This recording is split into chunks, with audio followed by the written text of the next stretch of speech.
Bagaimana cara umat Islam memandang standar manusia baik itu seperti apa, saudara?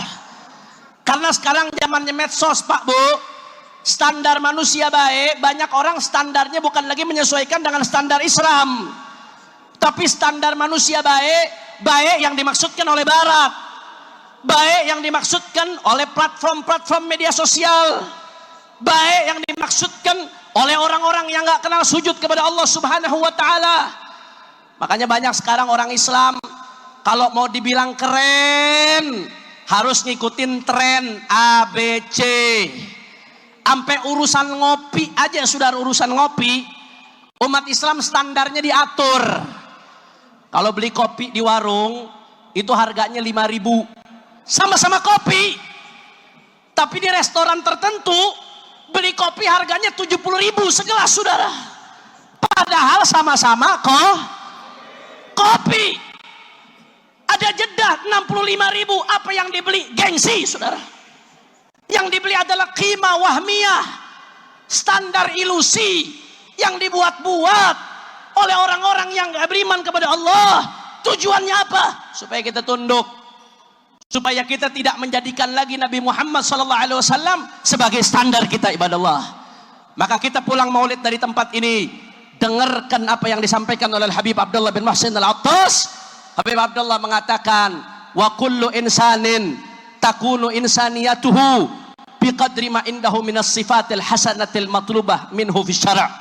Maka kata Habib bin Muhsin Al-Attas, seseorang akan mulia betul-betul menjadi manusia, sempurna dia sebagai manusia kalau dia betul-betul menjalankan apa yang diminta oleh syariat, saudara.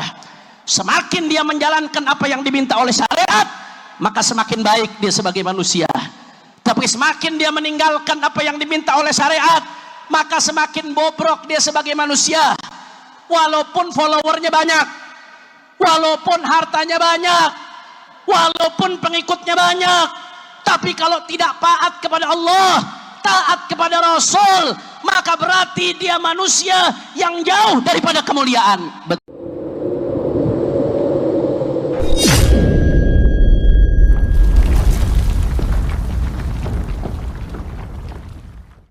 Terima kasih kepada panitia.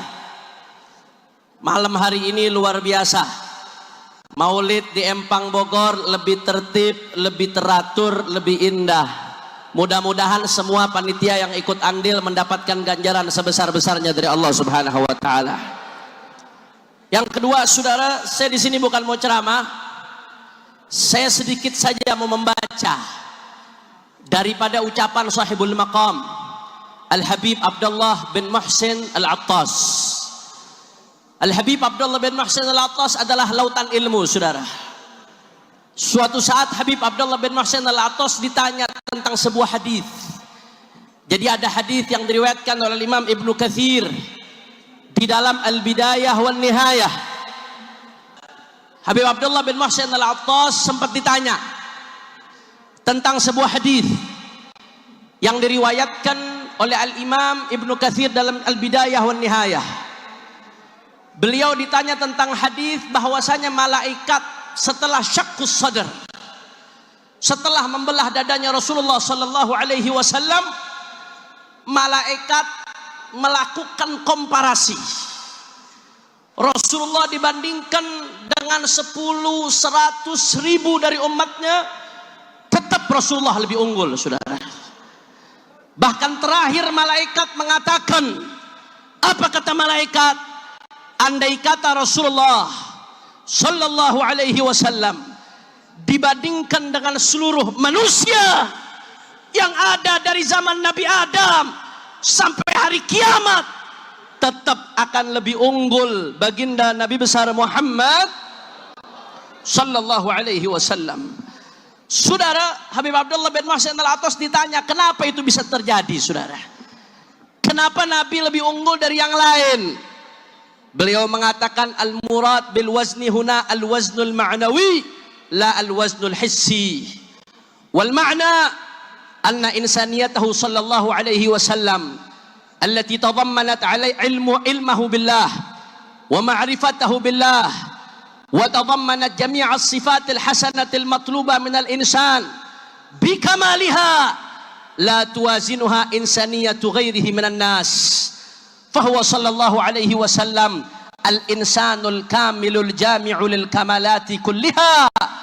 Wa kullu insanin takunu insaniyatuhu biqadri ma indahu minas sifatil hasanah al-matlubah minhu fi syara'. Saudara perhatikan baik-baik. Kata Habibullah Mahsan al-Attas, Nabi itu lebih unggul dari semua manusia andai dibandingkan Nabi satu, saudara. Manusia semuanya disatukan, Nabi tetap lebih unggul. Kenapa? Karena yang dibandingkan adalah maknawinya, saudara. Apa yang ada dalam diri Nabi? Imannya yang kokoh kepada Allah, keyakinannya yang kokoh kepada Allah, keyakinannya yang begitu kuat, pengenalannya kepada Allah Subhanahu wa ta'ala. Maka apa yang ada pada diri Nabi kalau dibandingkan dengan sebuah makhluk, maka tidak akan ada yang bisa seperti baginda Nabi besar Muhammad sallallahu alaihi wasallam. Makanya saudara, Nabi Muhammad disebut al-insanul kamil. Kata Habibullah Muhsin, beliau adalah manusia yang sempurna. Adapun manusia-manusia yang lainnya, kata beliau, maka kadar sempurnanya atau tidak itu tergantung bagaimana ketundukan dia kepada syariat, saudara. Kata Habibullah Muhsin, semakin tunduk seseorang kepada syariat, semakin sesuai dengan apa yang diperintahkan oleh syariat, berarti dia makin baik, berarti dia makin ideal, berarti dia makin sempurna. Maka ini penting untuk saya sampaikan. Ini yang disebutkan Islamic worldview, yang sering diistilahkan oleh cucunya Habibullah Muhsin, yaitu Al-Habib Profesor Naqib bin Ali Al-Attas. Bagaimana cara umat Islam memandang standar manusia baik itu seperti apa, saudara?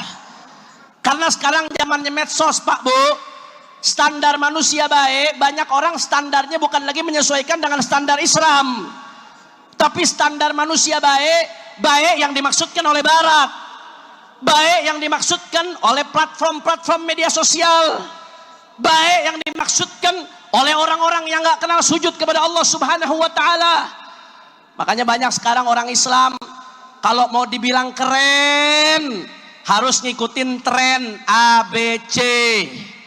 Sampai urusan ngopi aja, sudah urusan ngopi, umat Islam standarnya diatur.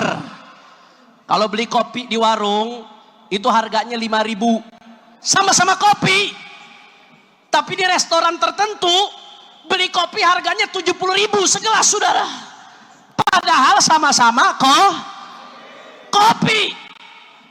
Ada jeda 65.000. Apa yang dibeli? Gengsi, saudara. Yang dibeli adalah qimah wahmiyah, standar ilusi yang dibuat-buat oleh orang-orang yang gak beriman kepada Allah. Tujuannya apa?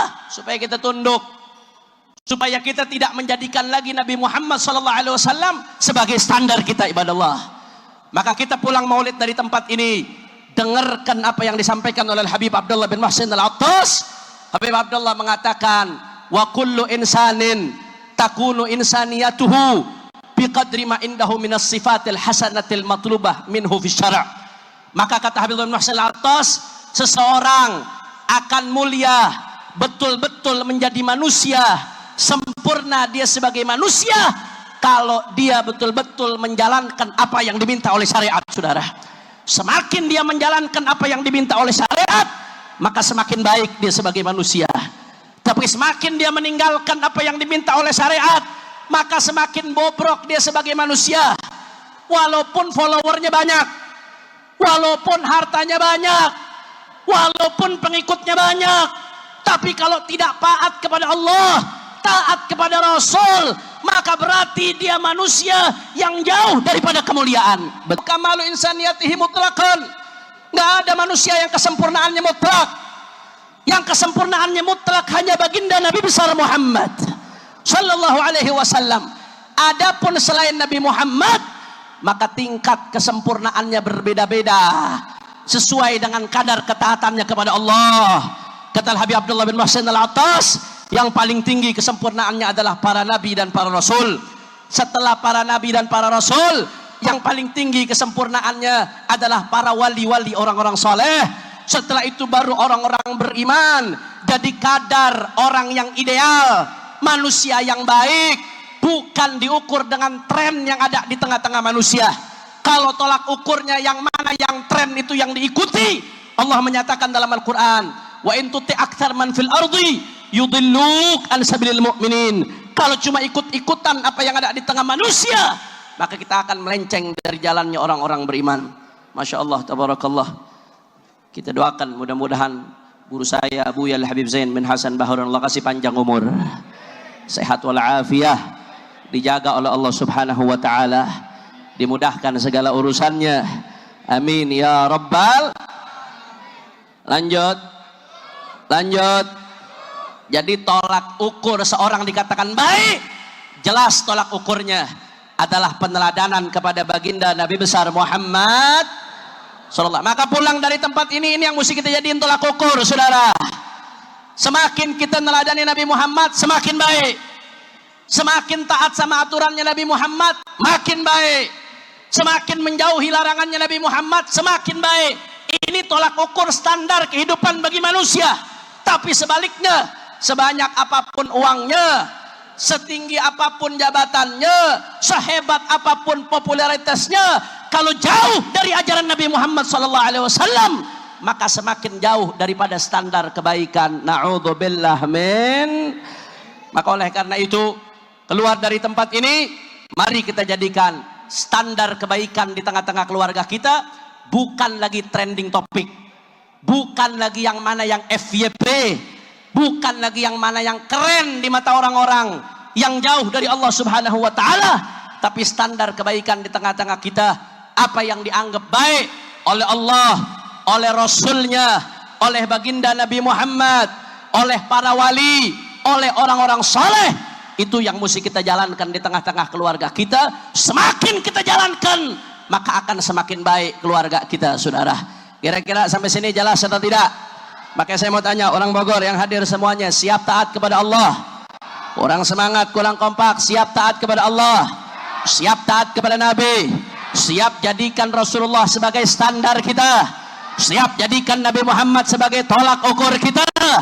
Semua angkat tangannya, takbir, sallu ala Nabi. Yang kedua, saudara, yang ingin saya sampaikan pada kesempatan kali ini, singkat saja saudara, karena masih ada penceramah-penceramah lain. Saudara, kenapa terjadi kekacauan belakangan ini di mana-mana, saudara? Kemarin di akhir Agustus kita sedih, di negeri kita terjadi kekacauan di mana-mana, betul? Di Jakarta bakar-bakaran. Sampai sekarang saya mau masuk tol aja sampai sekarang, itu tadi tol Selipi karena gituannya kebakar diganti sama terop, saudara.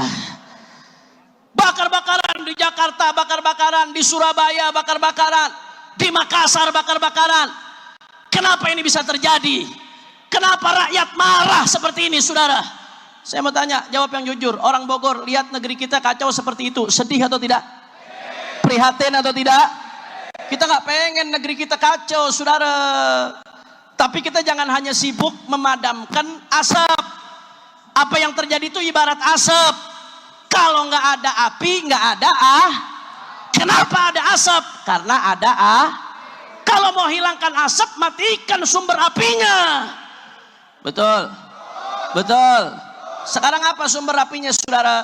Salah satu cucu terbaik daripada Al-Habib Abdullah bin Muhsin Al-Attas, seorang ulama besar, namanya Profesor Dr. Naqib Al-Attas, saudara. Beliau salah satu pemikir hebat di dunia Islam, luar biasa. Salah satu air jernih yang keluar dari sumbernya Al-Imam Al-Qutub Al-Habib Abdullah bin Muhsin Al-Attas. Beliau menganalisis secara mendalam. Saya sebut nama beliau di makom ini, mudah-mudahan kakeknya senang, saudara. Beliau menganalisis apa sebabnya kekacauan yang ada. Loss of adab. Karena umat Islam banyak meninggalkan adab, banyak yang meninggalkan akhlaknya Rasulullah. Kenapa ada yang korupsi? Karena nggak punya adab. Kira-kira kalau punya adab, korupsi nggak? Kenapa mulutnya nggak enak kepada rakyat? Karena nggak punya adab. Kenapa ada yang mencuri? Karena nggak punya Kenapa ada yang menjarah? Termasuk salah satu masalahnya masalah adab. Problem di tengah-tengah kita adalah problem adab, saudara. Maka oleh karena itu, sesuai yang disampaikan oleh Prof. Nagib bin Ali bin Abdullah bin Mahsin Al-Attas, yang mesti diperbaiki juga masalah adab, masalah akhlak. Mulai dari rumah kita sendiri, dalam diri kita. Ngaji, jangan lupa. Biar tahu akhlaknya Rasulullah Sallallahu Alaihi Wasallam. Jangan cuma sekedar hadir maulid tuh selesai bubar, jangan. Maulid bagus, sholawatan bagus, tapi kita perlu adab, saudara. Sedangkan adab nggak akan kita kenal kecuali melalui majelis-majelis ilmunya baginda Nabi Muhammad Sallallahu Alaihi Wasallam. Adab mulai dari diri kita sendiri. Lanjutnya perbaiki adab di tengah-tengah keluarga kita. Setelah itu perbaiki adab di lingkungan kita. Perbaiki akhlak di kalangan komunitas kita yang di ormas. Perbaiki akhlak di tengah ormasnya, saudara. Termasuk di tingkat negara. Kalau mau problem selesai di bangsa kita, perbaiki akhlak.